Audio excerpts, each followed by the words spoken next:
He is Shumi Nagaremono. Hello, I'm Shumi Nagaremono, the Hobby Drifter, and today I'll be talking about one of the highlights of the Transformers Masterpiece line, MP-11, new Destron leader Starscream. The Masterpiece line is incredible. It lives up to its name, the best Transformers that modern toy engineering can produce. The line has given fans Transformers toys that look like they just stepped out of the 1980s cartoon. But the line wasn't supposed to be a line at all. Despite being labeled MP-1, Masterpiece Convoy was just supposed to be a one-time thing, to celebrate the line's 20th anniversary. MP-2, Ultra Magnus, was just a repaint of Convoy.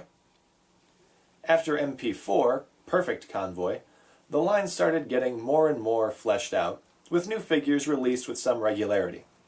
Eventually, we'd get Megatron, Soundwave, Grimlock, the Seekers, and we're right in the middle of a ton of Autobot car releases.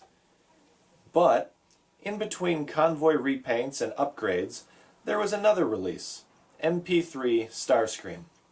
And that was a bit of a departure from everything I just said, featuring a color scheme that was intended to be more faithful to the Jet Mode's actual appearance, and taking some pretty major liberties with Starscream's robot form. It was a release that had a lot of fans scratching their heads. I remember a few people speculating that this is what Starscream would look like in the live-action movie, hating that idea, and then promptly taking that back. While Starscream would wind up getting a release in Japan with a more cartoon-accurate color scheme under the USA Edition label, a proper numbered Masterpiece release wouldn't materialize until MP-11. And when MP-11 was announced as new Destron leader Starscream, there were some fans who weren't thrilled. There were already two different Masterpiece Starscreams, three if you count movie Masterpiece Starscream. We'd only get a Masterpiece figure every year or so, and we were wasting a slot on another Starscream. And this just looked like another one, this time with a new hat. Coronation Starscream? This is bad comedy. But too bad, the figure is amazing. Let's take a look. In robot mode, it's the perfect Starscream figure. I'm serious. I am completely at a loss for how it could possibly have been any better. You could say, add some die-cast metal in there, but that wouldn't add anything to the appearance. It would just add to the weight, which is almost perfectly distributed as it is. Unlike the USA edition of MP3, this version leaves the panel lines unpainted, which really just makes Starscream look more like his cartoon counterpart. Full marks. Just stunning. The transformation is pretty simple, with one minor exception. The transformation of the sides of Starscream's robot mode torso is pretty fiddly. It's tricky the first few times you do it. You could probably get it from robot to jet in just a few minutes once you've done it a few times. The jet mode looks like Starscream's jet mode. When viewed from the top down, it looks like a model jet.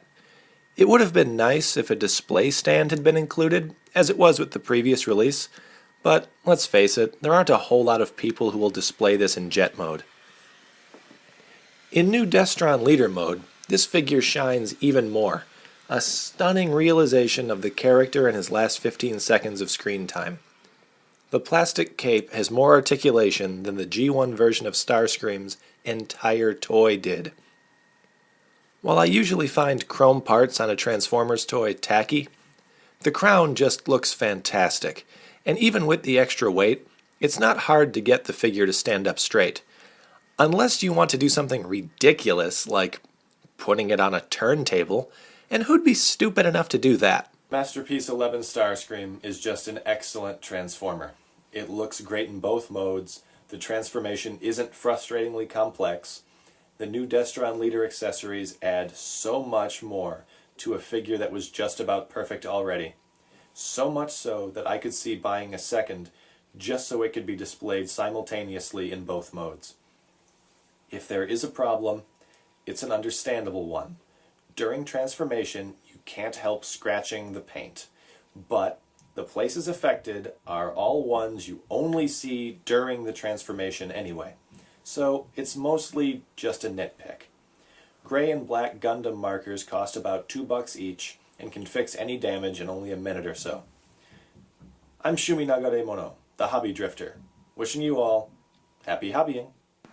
冷え趣味流れ物